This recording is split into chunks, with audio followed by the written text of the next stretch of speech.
Hey, what's up, guys? Gabe Monroe here. Wanted to give you a video today about kind of the differences of Air AI and Go High Level. So Go High Level is a platform, in case you don't know, that is a customizable CRM. You can use it on a raw type basis where you go to them direct, or you can come to somebody like me that has it highly customized and white labeled. I call my Nerd Tech.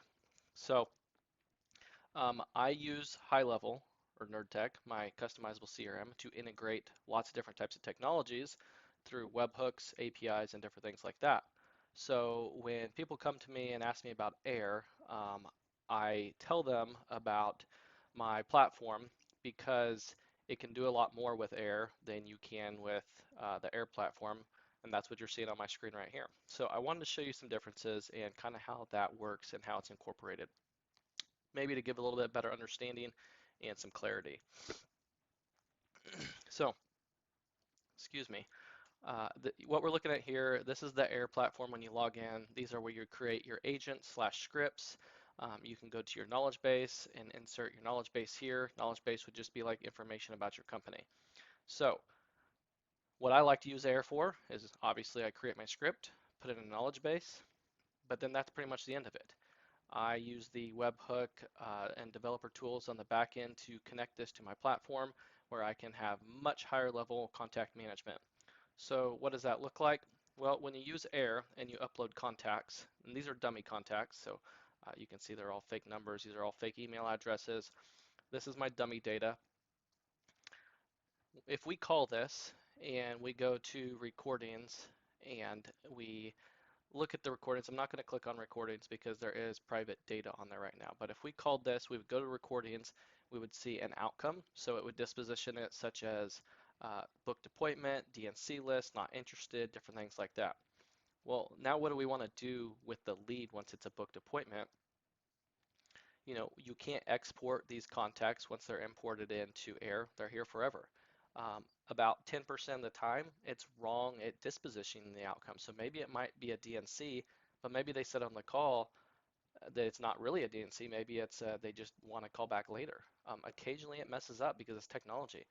Air doesn't allow you to change these outcomes. We can't alter them. We can't change them. All we can do is listen to the recording.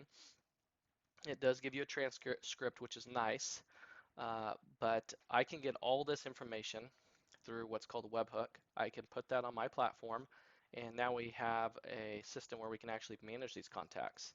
So like I said, what do I use Air for? I use it to create the script, create the knowledge base, and then also I'll show you when you're in your script.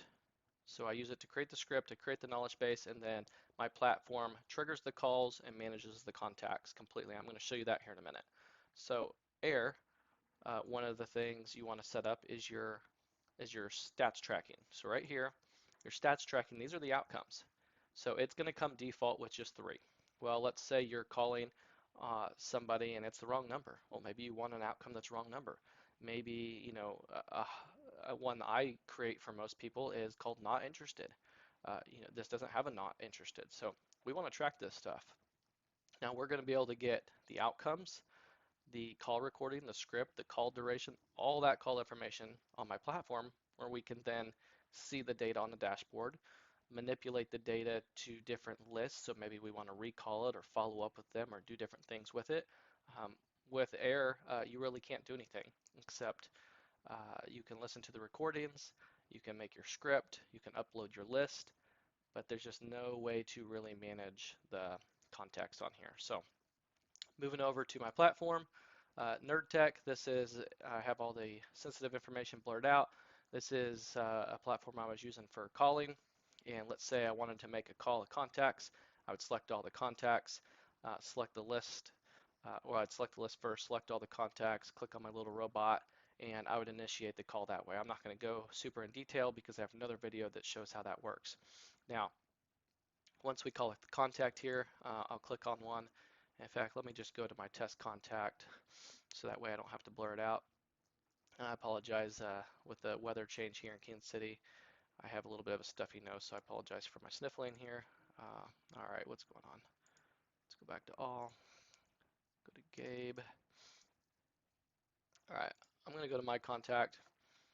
I don't need to blur out this information. I'm comfortable with sharing it. Okay, let's turn privacy mode off. Okay, and now I'm going to have, when these calls start coming in, it's going to start tagging the calls. All right, so you're going to have whatever it dispositioned on the call, it's going to tag it. Now remember, I said it's about 10, maybe 15% wrong. So I'm going to have a VA come in here. She's going to go through the calls that it called. She's going to click on the notes. We're going to get all the conversation notes, all the call notes right here. You're going to get the recording. She can click on this real quick. It's going to open a new tab, listen to the recording. She can listen to the summary, the transcript, see the outcome, and this is going to tell you kind of what the prospect said on the call, so you didn't have to listen to the recording. So then she's going to scroll down here to the bottom, and you can see all the same stuff is right here in fields. The reason why I have it over here is because we can view it quickly in the notes, but over here I have it put in custom fields so that we can actually manipulate this data through custom dashboards. So we have the call duration. Well, calls cost us money. In fact, they're 32 cents per minute. So now we have this number so that we can start getting a summarized number of all the contacts we're calling, how much that's costing us. We have the call recording here that we can share that or text or email that out through automations. We have the call date and time. How many times have we tried to call this person and how many times have they picked up? We have the street address expanded, since this is in real estate. I have an expanded field specifically just for calling, so that way it says the address correct, since it doesn't like to appropriately say the abbreviations correctly. And then if my VA decides that it's correct, she'll tag it as correct. And then this triggers off an automation to send it to my CRM or my other part of my system here where it notifies my acquisitions manager to then work that lead. So although I'm in the real estate niche and I'm saying everything related to real estate, this applies to any business. Any business is going to want information like this if they're making calls.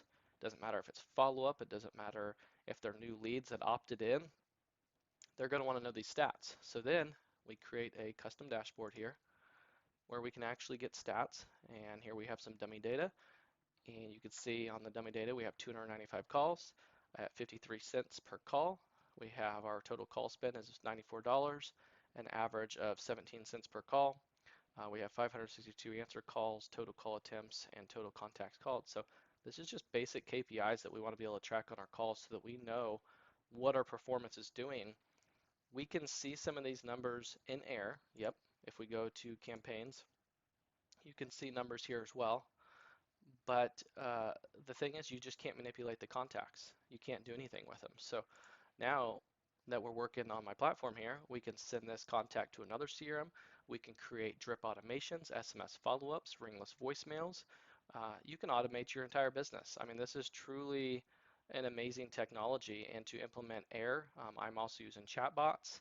And to be able to make custom dashboards like this off of your numbers is impressive. And that's the reason why I encourage people to use my platform or another one like it in conjunction with Air. And many people don't understand this until they start using Air and they come back to me and say, Gabe, I want to be able to do this, I want to be able to do that. And I say, yeah, this is how we do it. Unfortunately, Air Direct has some limitations. It's made for triggering the calls, and that's pretty much what it's good for. I absolutely love them. I am an affiliate. Be happy to get you guys going on it. But you know, the truth is there are some limitations. So it's a much powerful horse when it's integrated with something like this platform here. So I just hope that helps you guys kind of understand the differences. I've had a lot of people ask me questions about this. So if you have any other questions or you want help getting this set up, I got the different ways to contact me down below in the description, my calendar links. Feel free to reach out anytime.